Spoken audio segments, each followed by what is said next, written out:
ஹிரண்யாக்ஷன் பிறந்துட்டான்.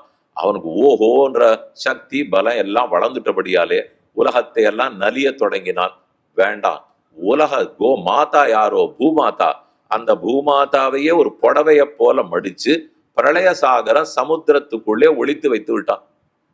பிரம்மா சிருஷ்டி எல்லாம் முடித்தார், மேற்கொண்டு சிருஷ்டிக்கணும். அதனால தான் குழந்தைகள் எல்லாம் பெற்றார்.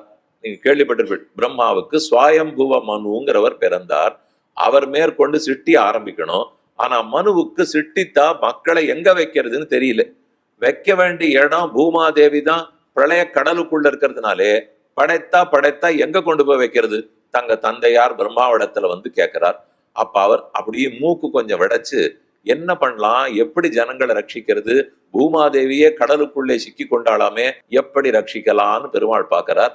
ஜலத்துக்குள்ள போய் காப்பாத்தனம்னால் ஜலத்துல நீஞ்சறதாவும் இருக்கணும், அப்புறம் தூக்கி நிலத்துல வைக்கணும், நிலத்துல நடக்கிறதாகவும் இருக்கணும்.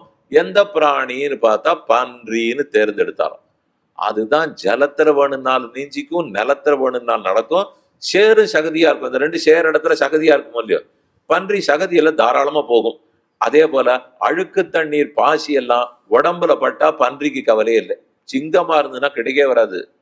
பன்றியா இருந்ததுன்னா அதுலயே பழக்கம் இல்லையோ, அதுக்கு எதுல வேணும்னாலும் உழன்று கொள்ளும். அதனால பன்றியான பிறவியை தேர்ந்தெடுத்தார்.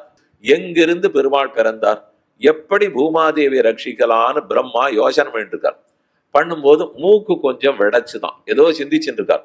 அதுல இருந்து குட்டியா இவ்வளவு சின்னதா வராக தோக்கம் ஒரு பன்னி குட்டி மூக்குல இருந்து வந்தா எவ்வளவு பெருசுக்கு போறது. இந்த கட்ட வரல் கூட பெருசா இருக்குமா, அதை விட சின்னதா இருந்துதான். அது கொஞ்ச நாழி அவர் பார்த்துட்டே இருக்கிறதுக்குள்ள யானை அளவு வளர்ந்துதான், 10 யானை அளவுக்கு வந்துதான், 100 யானை அளவுக்கு வந்துதான், ரொம்ப பெருசான வடிவத்துல இருந்துதான். இது என்ன நம்ம மூக்கிலே வந்தது இவ்வளவு பெரிய வடிவாயித்தே. இவர் நினைத்த உடனே ரிஷிகள்லாம் ஸ்தோத்திரம் பண்றா. இப்படி பெரிய உருவத்தோட கடலுக்குள்ளே புகுந்தார். இந்த பக்கவாட்டு பல்லு கோரை பல்லு இருக்கும் இல்லையோ, அதுக்குதான் தம்ட்ரம்னு பேர். அந்த 2 தம்ட்ரங்களாலே கீழே குனிந்தார்.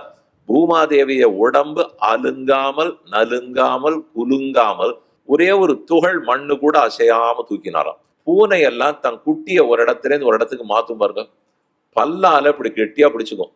நமக்கு பார்த்தா கூச்சமா இருக்கும், அது அப்படி போய் பிடிச்சிருக்கே கரகரான்னு கழுத்துல கடிச்சிருமோன்னு. அது மெத்துன்னு ரொம்ப ஆச்சரியமா படுத்துட்டு இருக்கும். அந்த குட்டி பூனையை பத்தி அதை பத்தி கவலையே இல்லை. அதே போலத்தானே பல்லாலேயே வராக பெருமாள் பிடிச்சிருக்கார். பூனை எப்படி பல்லால தன் குட்டியை கவிக்குமோ அதை போல நம்ம அத்தனை பேரையும் தன்னுடைய பற்களாலேயே கவ்வி 100 திருக்கைகள் படைத்த பலசாலியான வராக பெருமாளாலே லட்சுமி தேவியே நீ தூக்கி அவனுடைய கோரை பற்களாலே தாங்கப்படுகிறாள்.